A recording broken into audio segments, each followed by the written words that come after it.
প্রিয় দর্শক, সংবাদপত্রে বাংলাদেশ অনুষ্ঠান থেকে আমি রেজানুর রহমান আপনাদেরকে স্বাগত জানাচ্ছি।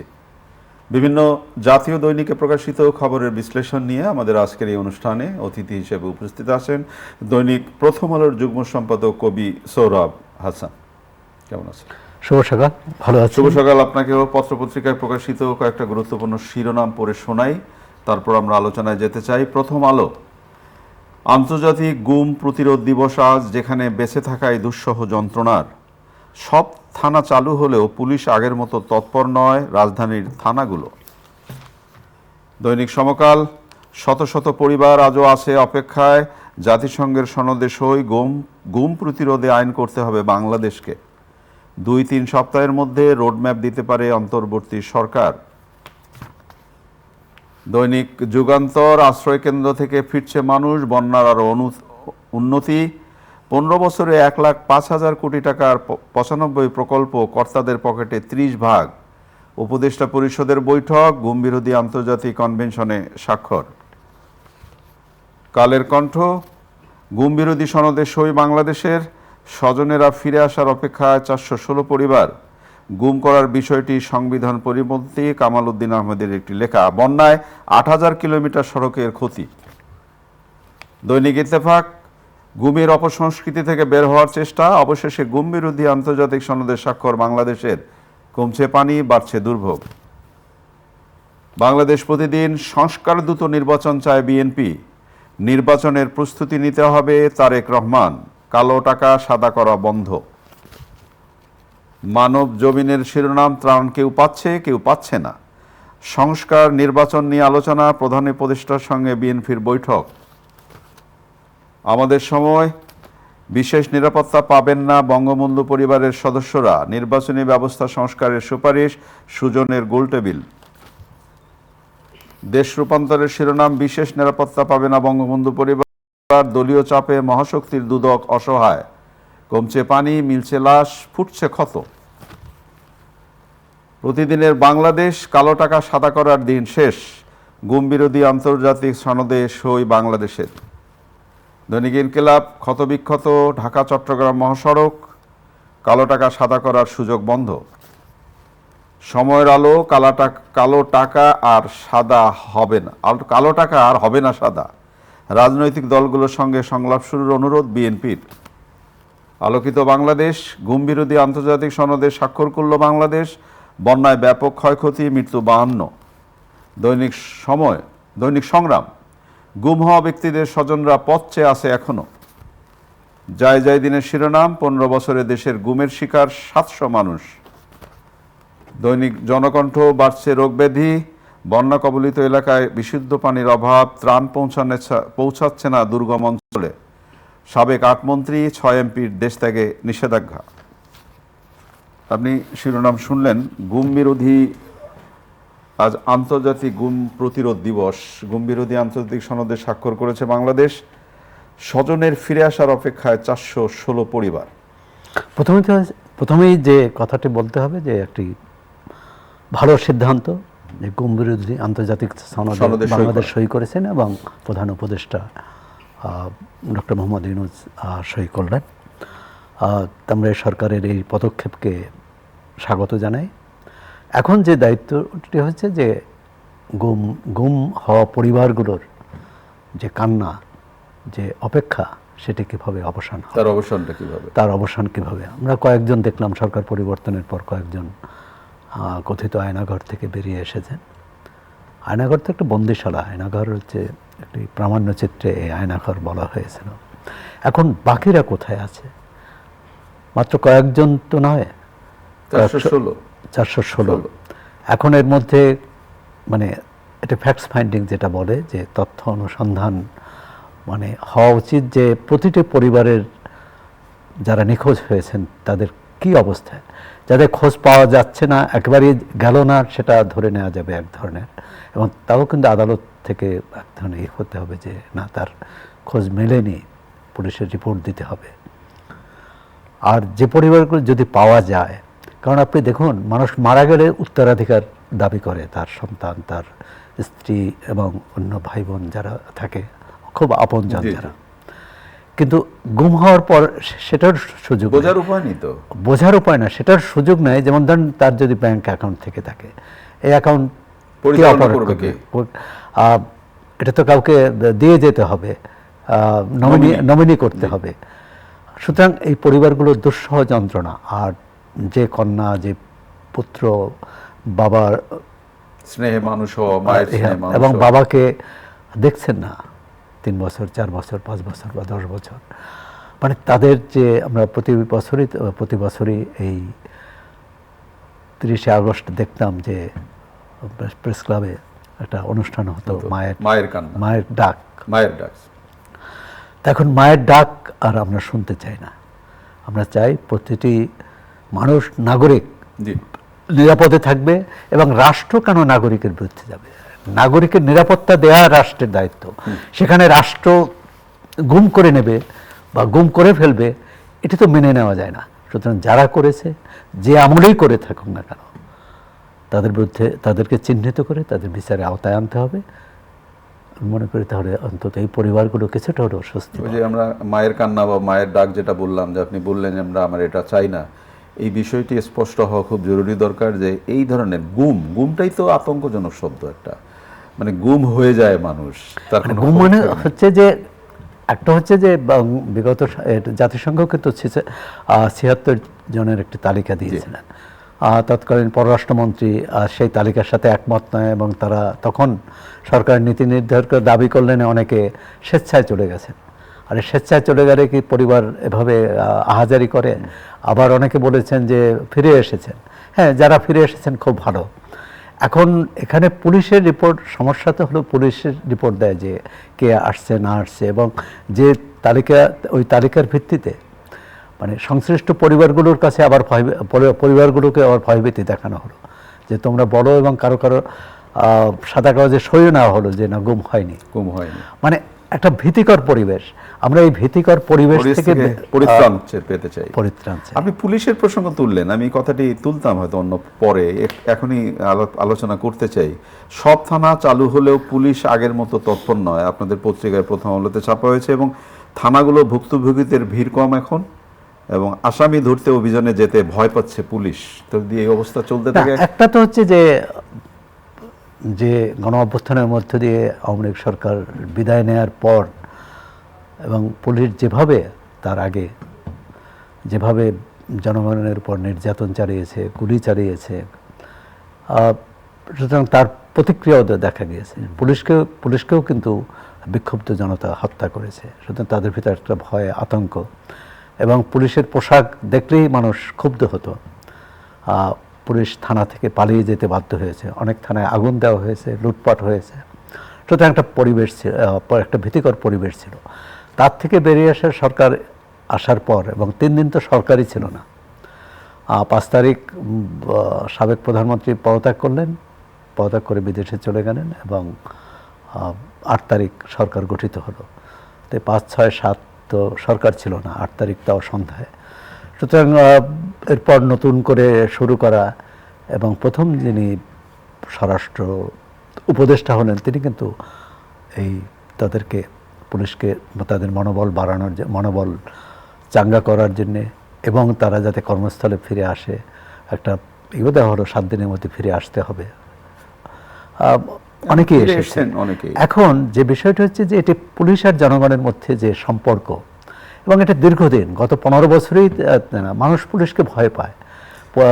বলে যে কথাটা আমরা বলি যে ওই ভয়টা কাটাতে হবে, ভয়টা কাটাতে হবে, আস্থাটা বাড়াতে হবে। এবং সেখানে পুলিশের পক্ষ থেকেও একজন উপদেষ্টা বলেছেন যে পুলিশ কারো বিরুদ্ধে খুব কঠোর অবস্থান নিতে ভয় পায়। কিন্তু আমরা তো দেখি যে অনেক ক্ষেত্রে তো কঠোর অবস্থান এখনো আছে, এবং এই যে ভুয়া মামলা দেওয়া, এটাও তো কঠোর অবস্থান, এক ধরনের নাগরিকদের এখন যেটা হচ্ছে। সুতরাং এর থেকে সরকারের যারা নীতি নির্ধারক, অর্থাৎ উপদেষ্টা পরিষদ, আর তাদেরই এমন বার্তা দিতে হবে যে দুষ্টের দমন, শিষ্টের পালন, এটাই তো হচ্ছে পুলিশের কাজ।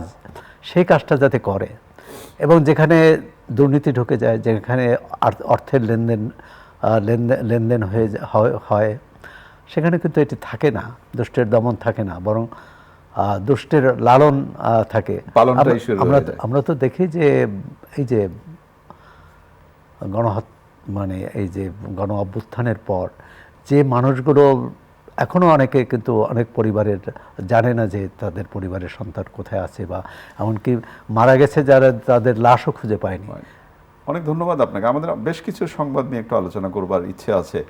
একটু বন্যা নিয়ে কথা বলতে চাই আজকে। যদি কালের কণ্ঠের এই ছবিটা যদি আপনি দেখেন, একটি রাস্তার ছবি, এবং এই অবস্থা বোধ করি আস্তে আস্তে আস্তে আরও প্রকট হবে। বন্যায় 8,000 কিলোমিটার সড়কের ক্ষয়ক্ষতি এবং নামছে পানি, বাড়ছে রোগ বালাই। যথেষ্ট চেষ্টা হচ্ছে কিন্তু গত অন্যান্য বারের চেয়ে মানুষের না, পাশে একটা জনগণের সম্পৃক্ততা, জনগণের সক্রিয় অংশগ্রহণ, বিশেষ করে ত্রাণ সামগ্রী সংগ্রহ, বিতরণ। এখন বিতরণ করাটা কঠিন। সংগ্রহ আপনি টিএসসিতে গিয়েছেন এবং সেখানে দেখেছেন যে ত্রাণ সামগ্রী স্তূপ মানে পড়ে আছে অনেক বিশাল ভান্ডার। এখন এটা ঢাকা থেকে সেই দুর্গম অঞ্চলে নিয়ে যেতে হবে। আবার নিয়ে যাওয়ার যে পর্যন্ত ট্রাক যায়, ওখান থেকে আবার প্রত্যন্ত অঞ্চল আরও দূরে নৌকায় নিতে হবে, এবং সেই নৌকা যথেষ্ট থাকতে হবে। নৌকা অনেকে তো মনে করে ট্রাক পর্যন্ত পৌঁছে বা টিএসসিতে ত্রাণ সামগ্রী পৌঁছে তার দায়িত্ব শেষ। এক্ষেত্রে আমি মনে করি যে দ্রুত এগুলো পাঠানো উচিত। প্রয়োজনে হেলিকপ্টারে পাঠানো যেতে পারে। কারণ ঢাকা চট্টগ্রাম সড়ক, একটা তো বললেন যে সড়কের খানাখন্দ এবং দুরবস্থা, দ্বিতীয় হচ্ছে যে যানজট। মানে একসঙ্গে স্বাভাবিক যে জীবনযাত্রা, তার সঙ্গে যদি শত শত ট্রাক যুক্ত হয়, স্বাভাবিকভাবে যানজট হচ্ছে। সেটা প্রতিকারে দ্রুত এই মানুষগুলোকে, যাদের খাবার নেই তাদের খাবার দেওয়া, যাদের ওষুধ নেই তাদের ওষুধ দেওয়া, এবং তার যে জীবন জীবিকার জন্য যে কাজ, মানে কতদিন তারা এভাবে অন্যের ত্রাণ সামগ্রী নিয়ে বেঁচে থাকবে, তাদের জীবন জীবিকার ব্যাপারটাও সরকারকে আমলে নিতে হবে এবং প্রয়োজনীয় ব্যবস্থা নিতে হবে। রাজনীতির কথা উঠাতেই হয় এবং এটা প্রাসঙ্গিক। সংস্কার, দ্রুত নির্বাচন চায় বিএনপি, বাংলাদেশ প্রতিদিনের শিরোনাম। এবং 2-3 দিন, সপ্তাহের মধ্যে রোডম্যাপ দিতে পারে অন্তর্বর্তী সরকার, সমকাল শিরোনাম করেছে। এবং কাল রাজনৈতিক দলসমূহের সঙ্গে বসবেন প্রধান উপদেষ্টা।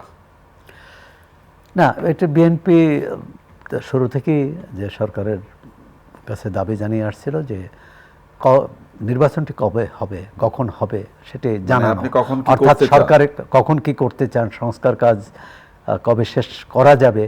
কিন্তু এই মুহূর্তে সরকারের প্রধান কাজ তো আমরা দেখছি আইনশৃঙ্খলা, প্রধান চ্যালেঞ্জ হচ্ছে আইনশৃঙ্খলার পরিস্থিতি, বন্যা পরিস্থিতি নিয়ন্ত্রণ, বন্যা দুর্গত মানুষকে সহায়তা দেওয়া, এবং অনেকগুলো আপনি বিদ্যুৎ সংকট আছে, শিল্প কারখানার সমস্যা আছে, এবং শিল্পের যে নিরাপত্তা সেটাও কিন্তু জরুরি।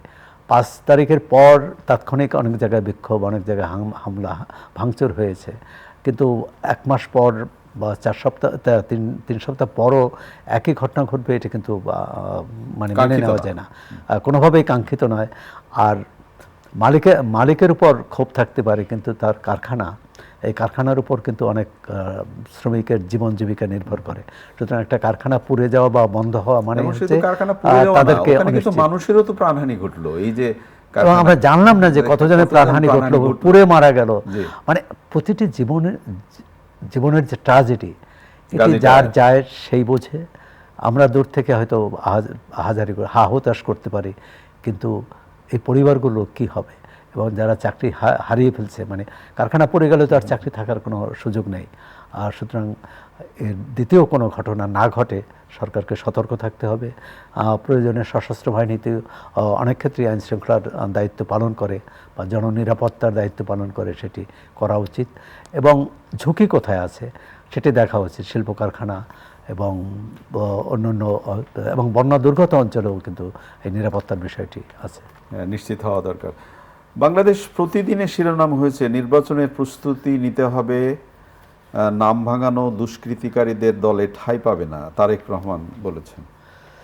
না, বিএনপি যেহেতু নির্বাচনমুখী দল এবং সবসময় নির্বাচন করতে চেয়েছে, যদিও আওয়ামী লীগ সরকারের আমলে 2টি নির্বাচন তারা করেনি, কারণ নির্বাচনের অনুকূল পরিবেশ ছিল ছিল না। সর্বশেষ 7 জানুয়ারি নির্বাচন, সুতরাং তারা তো চাইবে এবং তারা মনে করে যে নির্বাচন হলে তারাই জয়ী হবে। সুতরাং স্বাভাবিকভাবে তাদের মধ্যে একটা ব্যাকুলতা থাকবে। আর দলের ভারপ্রাপ্ত চেয়ারম্যান সেই কথাটাই বলছেন, তার মধ্যে দোষের নয়। কিন্তু যে কথাটি গুরুত্বপূর্ণ সেটি হচ্ছে, বলছে যে দলে সন্ত্রাসীদের বা সুযোগ সন্ধানীদের ঠাঁই নেই। এটি যদি রক্ষা করতে পারে, এটি আওয়ামী লীগ ক্ষমতায় থাকলে, ক্ষমতায় ছিল যখন আওয়ামী লীগ নেতারাও বলেছেন, কিন্তু আমরা তো দেখলাম যে সুযোগ সন্ধানীরা কিভাবে দলকে দলের সর্বনাশ করেছে। হ্যাঁ, এখন কথা নয়, বরং কাজে যদি এটা প্রমাণ হয় দলে কোনো রকম কোনো অসাধু ব্যক্তি, কোনো দুর্বৃত্ত, কোনো দুর্নীতিবাজ কে ঠাঁই দেয়া হবে না, আর তাহলে একটি ভালো দল, গণতান্ত্রিক দল হিসাবে তারা প্রতিষ্ঠিত হবে। আর যদি একই ঘটনার পুনরাবৃত্তি ঘটে, কথাও কাজে মিল না থাকে, তাহলে তো মানুষের মধ্যে উদ্বেগ থাকবেই। আগামীকাল রাজনৈতিক দলের নেতাদের সাথে প্রধান উপদেষ্টার বৈঠক, নিউজ। হ্যাঁ, এটা তো ধারাবাহিকতা। বিএনপির মহাসচিব সহ 3 জন নেতা গতকাল প্রধান উপদেষ্টার সাথে বৈঠক করেছেন এবং তারা বলেছেন যে মানে তারাও চেয়েছে যত দ্রুত রোডম্যাপ, এবং তারই ধারাবাহিকতায় সম্ভবত আগামীকাল বৈঠক এবং 2-3 সপ্তাহের মধ্যে একটা রোডম্যাপ দেবে। এটা খুবই ভালো, কারণ মানুষ অনিশ্চয়তা থাকতে চায় না যে সরকার কতটুকু করতে চায়, অন্তর্বর্তী সরকার, এবং সব কাজই যদি আবার অন্তর্বর্তী সরকার করে তাহলে নির্বাচিত সরকারের তো কোনো কাজ থাকবে না। তবে আমাদের এখানে ভয় হচ্ছে যারাই নির্বাচিত হয়ে আসে তারা বড় বড় কথা বলেন এবং কাজের ক্ষেত্রে দেখা যাচ্ছে উল্টো করেন। সেটি আওয়ামী লীগ করেছে, তার আগে বিএনপি করেছে। আমরা ভবিষ্যতে এই অন্তর্বর্তী সরকার এমন একটি ব্যবস্থা করে যাক যে কোনো গণতান্ত্রিক সরকার দানব সরকারে পরিণত না হতে পারে। অর্থাৎ একটা সাংবিধানিক সুরক্ষা, একটা আইনি সুরক্ষা থাকা প্রয়োজন, যে ব্যক্তিতন্ত্রের বিরুদ্ধে গণতন্ত্র। গণতন্ত্র হচ্ছে যে জনগণের শাসন।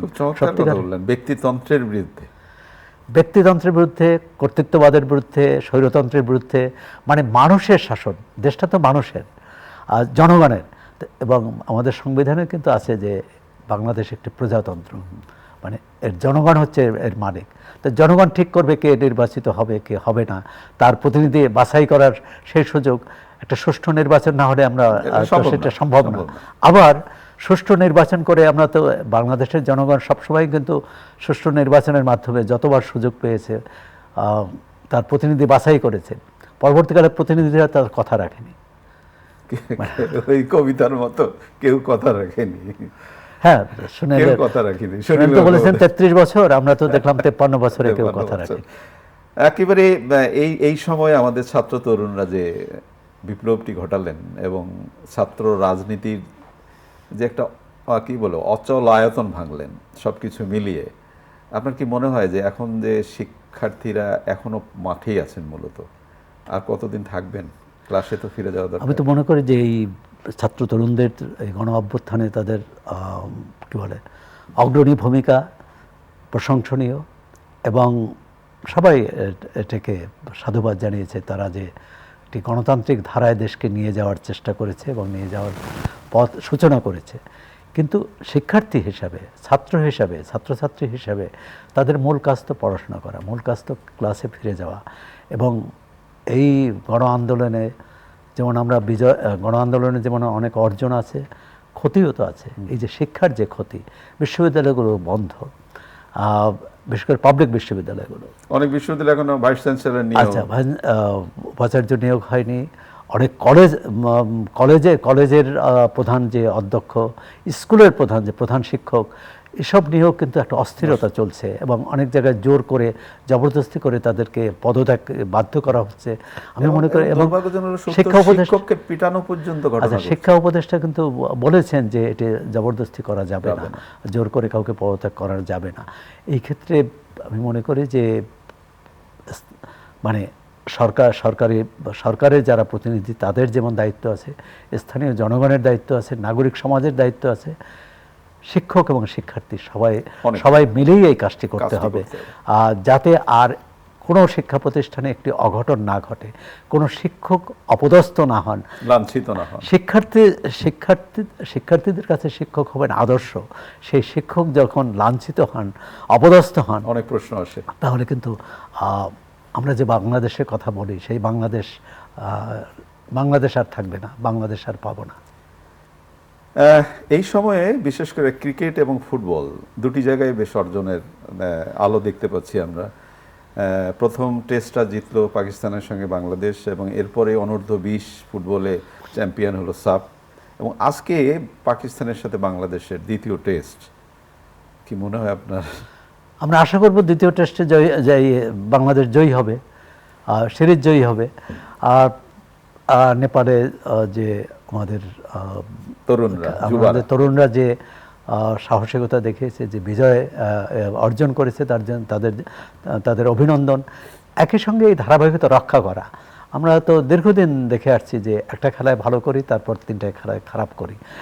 এটি যাতে না হয়, এবং বিশেষ করে ক্রিকেটে তো এক ধরনের জগদ্দল পাথর ছিল, সেই পাথর সরে গেছে।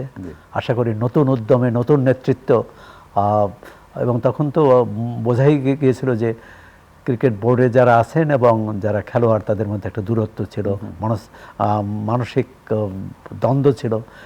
সেটি তো থাকার কথা না। পারস্পরিক আস্থার ভিত্তিতেই একটি ভালো দল গড়ে তুলতে পারে, আমরা ভালো ফল পেতে পারি। আর সব ক্ষেত্রেই একটা গণতান্ত্রিক যে রীতি, গণতান্ত্রিক যে আচরণ, সেটার অভাব দেখি।